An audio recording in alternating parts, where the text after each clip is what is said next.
everyone, this is going to be a quick video talking about the sharpness of swords.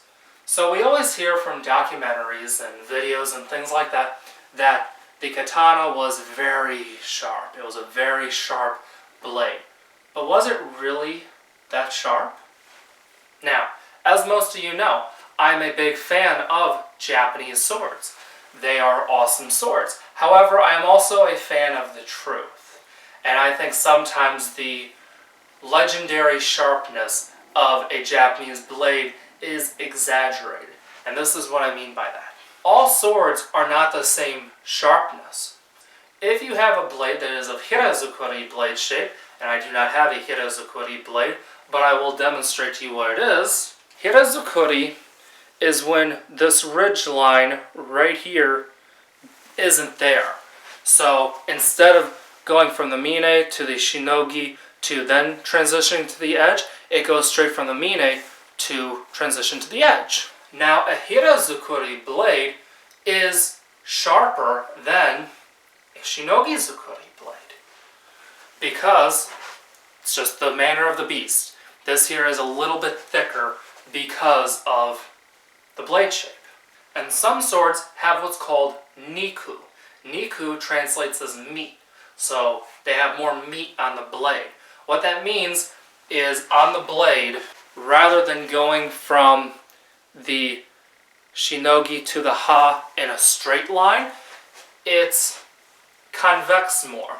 The convex blade makes it a little bit thicker, a little bit more durable. Now, if you are cutting something like, say, bamboo on a regular basis, then a blade with niku will hold the edge better.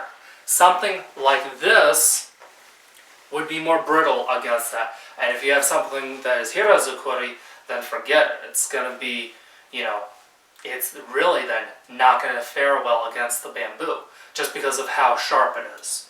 The sharper a blade is, the more brittle it is. It's just a simple fact. So you can have a sword that is extremely sharp, but then it's going to be very brittle, just because of how sharp you made the blade. If you have a sword that is less sharp, or has more of a reinforced edge, like a shinogi-zukuri blade with niku, then it may not be as sharp, but it will hold that edge, as opposed to something like this, which would not fare as well against, things like bamboo, or in, times when these swords were actually being used, other swords, armor, things like that. Now, what I mean with contact with another sword is, I don't mean hitting in this manner to where the edge is 90 degrees to the other edge, but there were times that you may have to make blade contact. For example, if they are cutting straight down at you, you hit this way. That hit is on the flat of the blade, but if this is a more keen cutting edge, it's still going to get damaged more easily. And if you do make blade-to-blade contact, which it's really not recommended, but I'd rather have a nick on my sword than a cut in my head. Here, this blade will take damage more easily in that manner. Swords nowadays typically are more sharper.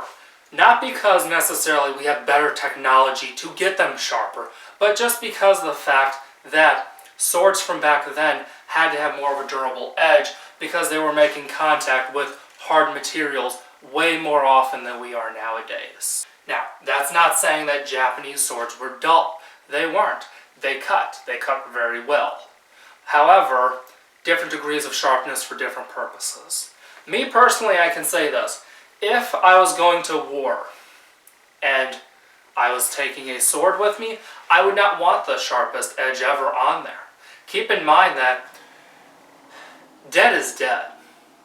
If you take and you cut a person's skull from here all the way down to here with a sharp blade, then yeah, they're dead. However, if you take a sword that perhaps isn't as sharp and you still cut into their head from here down to here, they're still dead. Dead is dead. That's it. Now, also, when it comes to cutting into limbs, for example, the sword with the more durable edge will still cut just fine. It will cut cleanly. And keep in mind as well that the skill of the swordsman really is more important at some points than the sharpness of the blade. If you are good enough, you can cut with a blade that is dull or that isn't sharpened at all. You can do that.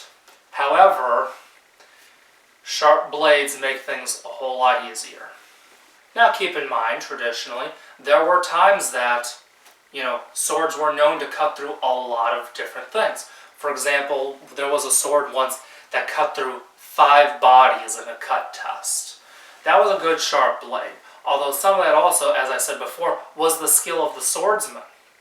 And keep in mind sometimes, for these tests, they'd even add extensions onto the scabbs so that they could get more leverage into the cut. So under certain circumstances then, you're getting more leverage. So it's going to be different cutting with a scabb that's, say, 22 inches long as opposed to 13 inches long. Or even maybe an 18-inch scabb and this 13-inch scabb. 5 inches of difference. That's still quite a bit of difference. So, swords, Japanese swords, were sharp. However, they were not always necessarily razor sharp, depending on their purpose.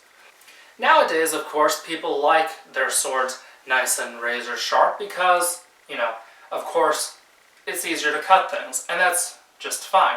Historically, some swords were that sharp. But just because a sword isn't that sharp does not mean that it is a lesser sword, especially if you know what you're doing. In fact, as I said, a sword that is perhaps more durable on the edge, but isn't as sharp, could be an advantage depending on the circumstance. It means that it's not going to take blade damage as easily. So I hope this was helpful and informative. Be sure to like, share, and subscribe. Follow me on Facebook, Instagram, and Twitter. And I'll see you in the next video. See ya!